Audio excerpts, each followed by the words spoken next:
جماعت احمدیہ یہ دعویٰ کرتی ہے کہ ان کے ہاں خلافت کا نظام ہے اور یہ ان کے سچا ہونے کی دلیل ہے۔ خلافت کیا ہے اور کیا واقعی جماعت احمدیہ کے نظام کو خلافت کہا جا سکتا ہے؟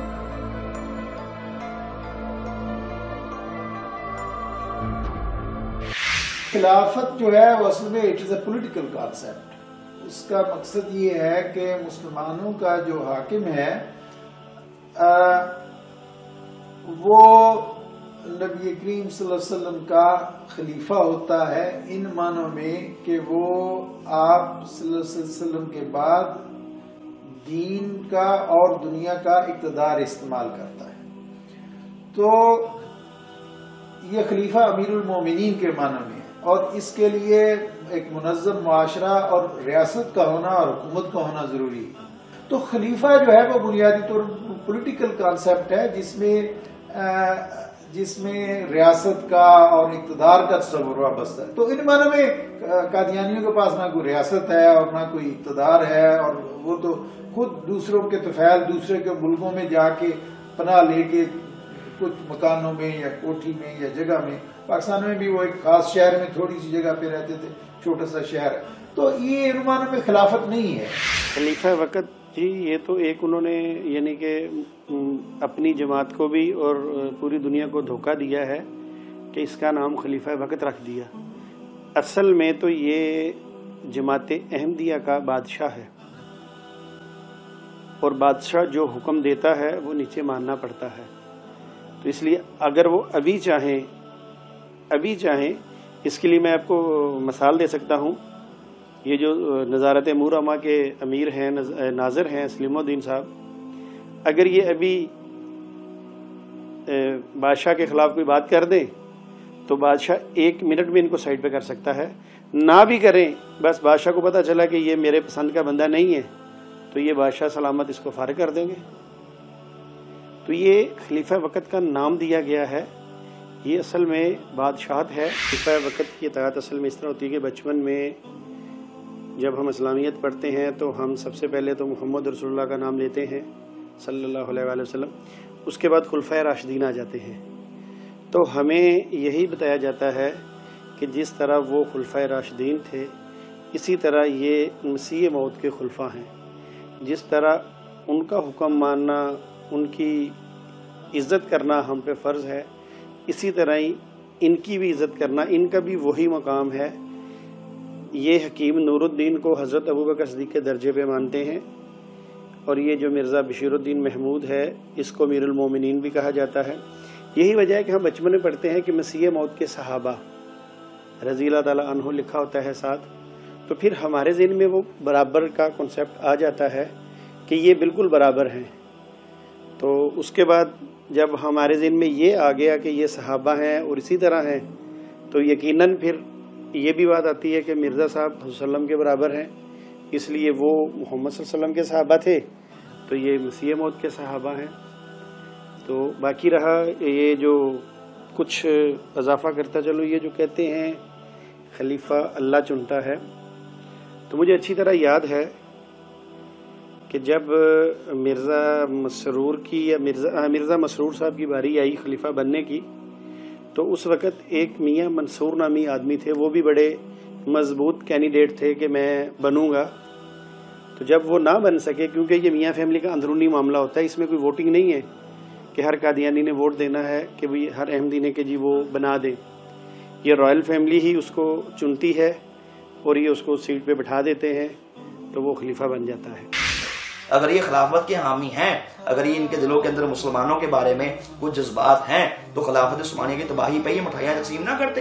اور یہ ان کی خلافت ایسی ہے کہ جن کے بارے میں ان کے مرزے کے خلیفہ ہے، اس نے خود یہ بات لکھی ہے، مرزا بشیر الدین محمود نے یہ بات لکھی، مرزا طاہر احمد نے یہ بات لکھی۔ اس نے کہا کہ جو خلیفہ ہے یہ خدا بناتا ہے، اور اس نے اس میں یہ بھی بات لکھی کہ اگر بشیر الدین محمود نے اپنی ایک تقریر میں یہ بات کہی تھی، خطبہ جمعہ میں اس نے یہ بات کہی تھی، اگر میں کوئی ایسی بات کروں کہ جو خلاف اسلام ہو تو تمہیں حق نہیں پہنچتا کہ میری اس بات کا تم رد کرو۔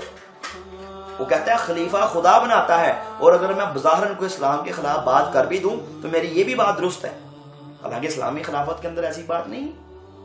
سیدہ عتیقہ عنہ کا خطبہ پڑھ لیں. انہوں نے کہا کہ جب تک میں اسلام پہ چلوں، اسلامی تعلیمات پہ چلوں، تم میرا کہنا ماننا.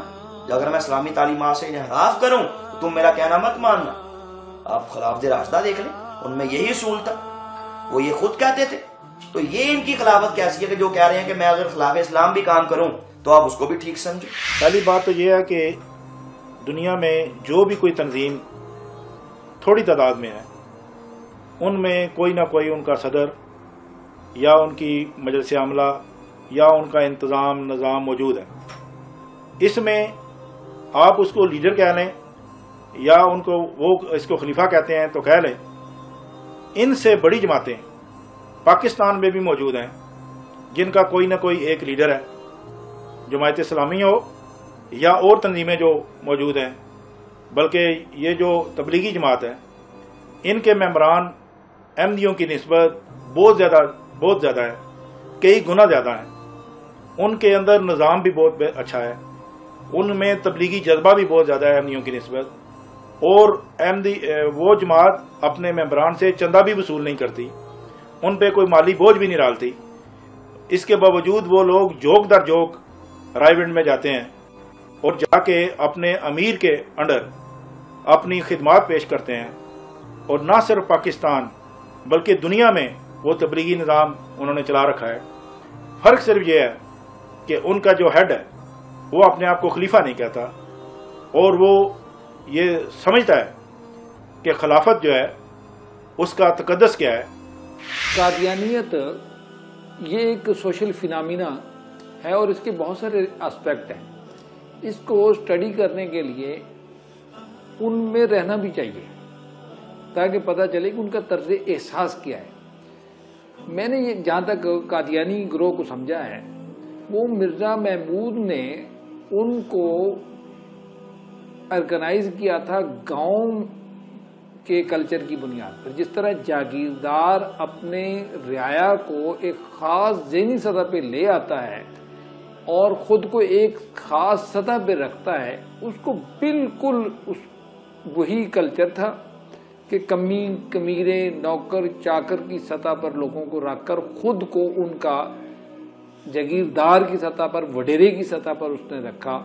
اور وہاں ایک عجیب و غریب اس جماعت میں خوف اور اطاعت اس نے پیدا کی، نفسیاتی طور پر ان کو کل کر. جناب نگر کا ماحول ایسا ہے کہ اگر کوئی بندہ وہاں رہ کے یہ کہہ دینا کہ میں جماعت کو نہیں مانتا تو وہ اس کو کسی بھی ذریعے سے پھنسا کے اتنا مارتے ہیں کہ وہ بندہ بس خاموش ہو جاتا ہے کہ میں جیسا بھی ہوں میں ٹھیک ہوں. ظلم بہت کرتے ہیں. ایسا ہے جی کہ جب میرا اعلان ہوا تو مجھے ایک صاحب نے جگمی سے فون کیا. مجھے انہوں نے یہ کہا کہ تمہیں مارنا ہمارے لیے مشکل نہیں ہے، ہم نے یہاں پہ باہر سے بیٹھے کسی بندے کو پیسے دینے ہیں اور وہ تمہیں مار دے گا. تو میں نے ان سے کہا بات یہ ہے کہ مزہ تو تب ہے کہ جماعت احمدیہ کا بندہ کوئی یہ حرکت کرے. انہوں نے کہا نہیں، جماعت اس معاملے میں ہاتھ گندے نہیں کرتی. جماعت تو کسی مسلمان کو ہی پیسے دے گی 5-10 لاکھ روپیہ اور وہ تمہیں مار دے گا.